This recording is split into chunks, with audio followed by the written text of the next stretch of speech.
Social media पर जैन समाज के सबसे लोकप्रिय आप सबके राज दुलारे आंखों के प्यारे आज कुछ खास हो गया चैनल में साथ 2000 एपिसोड आज पूरे कर लिए हैं। आप सबका सहयोग, आप सब हैं इसके पात्र, धन्यवाद के। सादर जय जिनेंद्र। घड़ी बजा रही है 8 और आज 2000 जुड़ गई। सोचा था क्या शुरू करें, किसके साथ शुरू करें, क्या सुनाएं, सामाजिक बात बताएं, कोई कमी बताएं, कोई अच्छी बात बताएं, लेकिन फिर लगा आचार्य श्री के दर्शन होने चाहिए आज सबसे पहली बात। और कहते हैं अगर हेल्थ है तो समझ लो वेल्थ है, नहीं तो जिंदगी भर पैसा कमाते हैं और रास्ते में बाद में उसको लुढ़काते हैं, खत्म करते हैं, क्योंकि साथ कुछ नहीं जाता है। अगर स्वस्थ रहते हैं तो स्वस्थ शरीर में आप धार्मिक क्रियाएं कर पाते हैं, बिस्तर पे नहीं लौटते हैं जब तक आप स्वस्थ रहते हैं। तो आज इस स्वस्थ पर आज का यह है। पर हाँ, बड़े हैरानगी वाला थंब है। अरे गेहूं, व्हीट जो आज 80% भारत के लोग खाते हैं, यानी 80% भारतीय खाते हैं, वो क्या कह रहे हैं पता है? अमेरिकन शोध में भी बताया है, अरे यह कैंसर कर सकता है, डायबिटीज़ कर सकता है, आपकी किडनी फेल कर सकता है, आपके हार्ट की बीमारी कर सकता है, आपको शुगर कर सकता है, बहुत कुछ कर सकता है। इसलिए कि इसकी जगह मोटे अनाज खाओ, ज्वार है, बाजरा है, जौ है, अरहर है, मूंग है, मतलब बहुत हैं इस तरह के। आचार्य साफ साफ बताते हैं, शोध बताता है। और अब हमारी बात पे क्यों विश्वास करते हैं? आज तो 2000 एपिसोड है, गुरुवर की बात सुनेंगे, गुरुवर से पूछेंगे।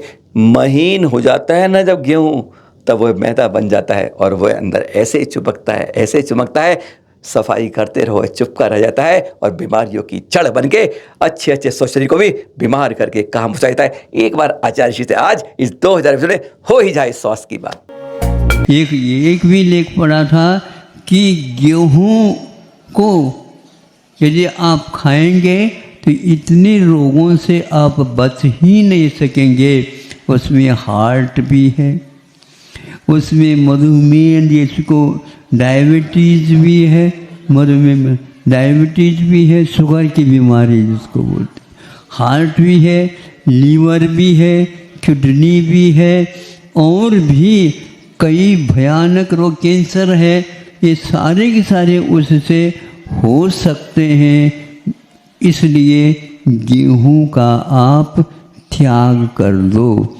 कौन सा देश? अमेरिका ने ये घोषित की है। संभव है एक आध ये फोल्डर है तो आपको मिल सकता है, हम इसलिए रखे हैं।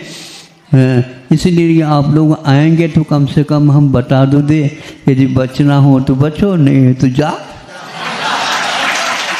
तो अब क्या कर सकते?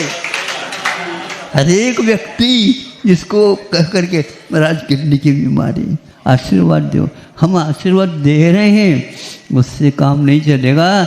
आपको अपने ऊपर भी दया करना होगा, अपने परिवार के ऊपर भी दया करना होगा, अपने मित्र मंडली के ऊपर भी दया करना होगा। प्राणी मात्र के लिए सुख संपदा मिले, संतोष के साथ जीवन यापन करें, ऐसे भावना भाने वाले जैन लोग हैं। अब ये समस्या की घड़ी आ गई। बहुत कुछ पैसा है, किसी काम के नहीं आएगा। अच्छा, फिर चढ़ा दो।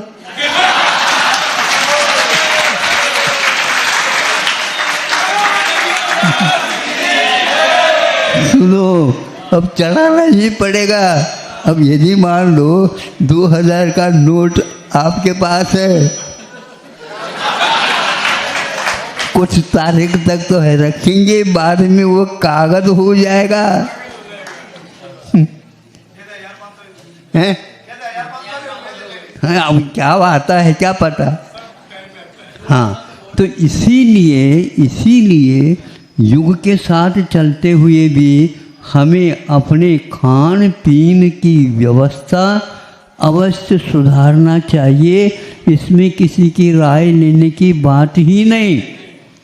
इसके साथ साथ ये कहना चाहता हूँ, वह अमेरिका ने इसलिए घोषित किया है कि यह इससे मैदा पैदा होती है गेहूं से, और वह मैदा एक प्रकार से मधुमेह को भी पैदा कर देता है, और अनेक प्रकार के जो किडनी वगैरह उसके ऊपर प्रभाव डालता है, लीवर के ऊपर भी प्रभाव डालता है। जा कर के भीतर चिपक जाएगा, इसका कोई भी रास्ता है ही नहीं। ऑपरेशन करने के उपरांत भी वह पुनः वही काम करेगा। इसलिए उनका कहना था, उनके यहाँ तो होता है क्या नहीं होता पता नहीं, लेकिन बाजरा, मक्का, ज्वार,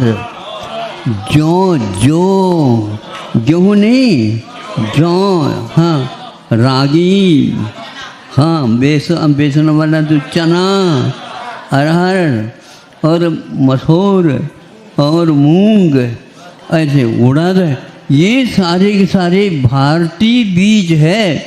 गेहूं को भी उन्होंने भारतीय बीज नहीं माना, लेकिन पुराना मानते हैं, इतना अवश्य। लेकिन यह होता है क्या नहीं, मैदा जो है, मैदा की चीज़ चाहिए तो वो गेहूं से मिलेगी। इसलिए बाजरा इत्यादि को जो उन्होंने गिना, ये मोटे दाने माने जाते हैं और वह बहुत महीन बन जाता है और वो पेट में ही जम जाता है। ऐसा खुल्लम खुल्ला आपके लिए पत्र आया है। भारत को भी, भारत कम से कम भी 80% गेहूं का ही सेवन करने वाला राष्ट्र है, ऐसा कहा। अब बोलो आप, इतने सारे रोग पक्के हैं या हो जाएंगे? क्योंकि मैदा एक जहर पैदा कर देता है। कई व्यक्तियों ने इस प्रकार निकाला है मैदा। इसी प्रकार शुगर में शक्कर, यह भी जहर है, सफ़ेद जहर है। इसी प्रकार नमक जो पालिश है, और हाँ, नहीं, सुनो, थायराइड के लिए विशेष रूप से इस प्रकार का नहीं, गवर्नमेंट के द्वारा जो तैयार किया गया है उसी को लेना, बाकी इसको लेओगे तो गड़बड़ होता। इस प्रकार यह भी जहर है। हाँ, आप में से, हम में से कईयों को शौक होता है चावल का, बस चावल चावल चावल मिलना चाहिए। पर कुछ चावल आपके लिए, हमारे लिए जहर भी है। क्या कहा? सचमुच जहर है। किस तरह का? पहले वाला चावल नहीं था, पहले वाला चावल था रोग निरोधक था, और अब जो चावल खाते हैं हम, वो रोग वर्धक है। बड़ी हैरानी की बात है, पहले चावल में अब चावल में क्या फ़र्क है? आचार्य ऋषि के मुख से सुनिए। चावल जहर क्यों है? क्योंकि उसके ऊपर जो रलाई रहती है, जो पौष्टिक रहती है, और वह रोग वर्धक नहीं, रोग नाशक भी है, और सभी प्रकार से वह देसी बीज है। उसको आप ले सकते हैं, लेकिन पॉलिश किया हुआ जो चावल है, देखते रहते हैं। अखंड अक्षत प्राप्त, अखंड तो है, लेकिन आपके लिए भीतर जाएगा, वह जहर का काम करेगा। खुल्लम खुल्ला लिखा हुआ है, बताओ। इसीलिए इन चावलों को महत्व मत दो। जो पहले कैसे बनते थे? पहले मूसल के द्वारा कूट करके, हैं, लेकिन आज एकदम इधर रखो, इधर आप देख लो, बिल्कुल सफ़ेद। हाँ, ऐसे सफ़ेद आप हो जाएंगे। आप लड़ाई आपके पास अब रहेगी नहीं। डॉक्टर लोग दिखते हैं ना यूं करके, अरे बिल्कुल सफ़ेद दिखता है यार। है? ऐसा होने की नौबत आ गई। जहाँ बैठे हैं वहाँ से हिल जाएंगे। जी हाँ, कुछ गायों का दूध भी खतरे वाला है। विश्वास नहीं होता, क्या बता रहे हैं? गेहूँ बता रहे हैं, चावल बता रहे हैं, गाय का दूध बता रहे हैं, और क्या बचा है खाने को? अरे आचार्य ऋषि बता रहे हैं, हम क्या बता रहे हैं? हम तो आपको सुना रहे हैं। गाय जर्सी मानी जाती है, उसको भी सेवन नहीं करना। देसी गाय का ही ले ले, नहीं है तो भैंस का भी ले सकते हैं। लेकिन भैंस, उसके दूध में भी बहुत इस प्रकार की क्षमता, शक्ति विद्यमान है। देख करके आपको करना होगा, समझ करके करना होगा। जीवन हम जी रहे हैं खाने के लिए नहीं, किंतु खाते हैं जीने के लिए।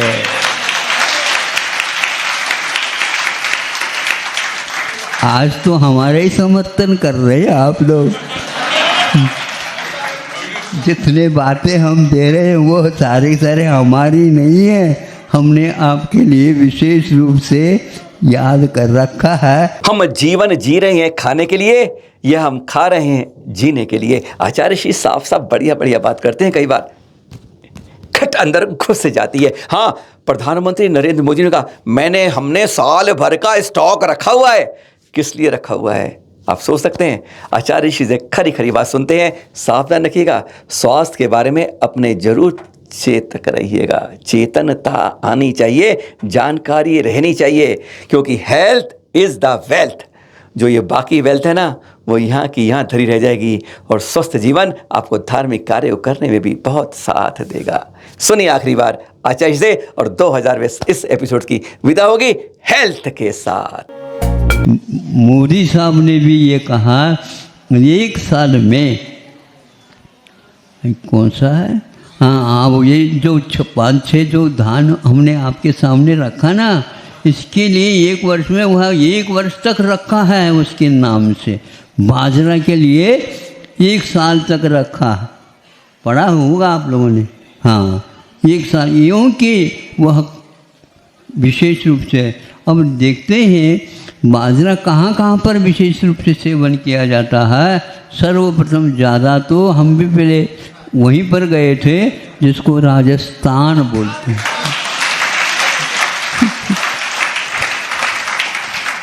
हमने कहा ये क्या है, ये बाजरे का खिचड़ा है, हमारा खिचड़ा। हाँ, उधर देखते अलग मिलता था, ये क्या है, ऐसा क्यों है। तो अब मालूम पड़ रहा है कि वह राजस्थान इस मामले में गेहूं के साथ नहीं है, वो उसके आगे है। इसलिए जो आहार को नहीं जानता है, बीज को नहीं जानता है, वह व्यक्ति किसी भी प्रकार से अच्छे ढंग से जीवन जी नहीं सकेगा। ये आवश्यक हो गया। अन्यत्र भी इसी प्रकार के, कर्नाटक में चले जाएंगे, वहाँ गेहूँ नहीं मिलेगा आपको, ज्वार की ही रोटी और मक्की की रोटी और चने के ही मिलेंगे, क्योंकि इसी के माध्यम से अपने जीवन गुजार करते हुए धर्म ध्यान करना है, नहीं तो अकाल में ही चला जाना। इसलिए जीवन को महत्व दो और खान पीन को विशेष रूप से ध्यान में रखो। इसके लिए ये कहावत जो रूढ़ हुई है, इसके लिए गेहूं के लिए नहीं लिखा गया। किसी एक व्यक्ति ने लिखा, बलिहारी गुरु। नहीं, सुनो, ऐसा नहीं, गुरु की बात नहीं है, सुनो तो, बलिहारी गुरु बाजरा। बाजरा को उन्होंने गुरु कहा है। हमने भैया टीप लो, इसको याद रख लो, हमने याद कर लिया। बलिहारी गुरु बाजरा, तेरी लंबी पान, तुम्हारे जो हाथ है या पाँव है वह बहुत लंबी है, ऐसे आप छलांग लेते हैं। बाजरे के लिए कहा, बलिहारी गुरु बाजरा, तेरे लंबी पान, घोड़े को तो पर लग गए। घोड़ा बहुत भागता है, लेकिन बाजरा खा लेगा तो पंख लग गए उसको।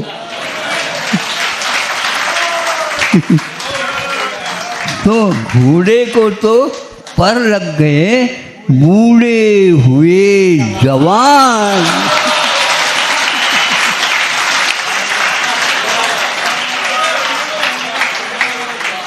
मतलब बूढ़े भी जवान हो जाते हैं। हाँ, होते हैं क्या नहीं, बिल्कुल अच्छे कट्टे रहते हैं। अरे इन सब के साथ वह जो अनुपात से खाने योग्य है, वही खाने से उम्र पूरी होती है। मैं तो बीच में ही हाँ, सेठ जी का रवाना होना पक्का हो जाता है।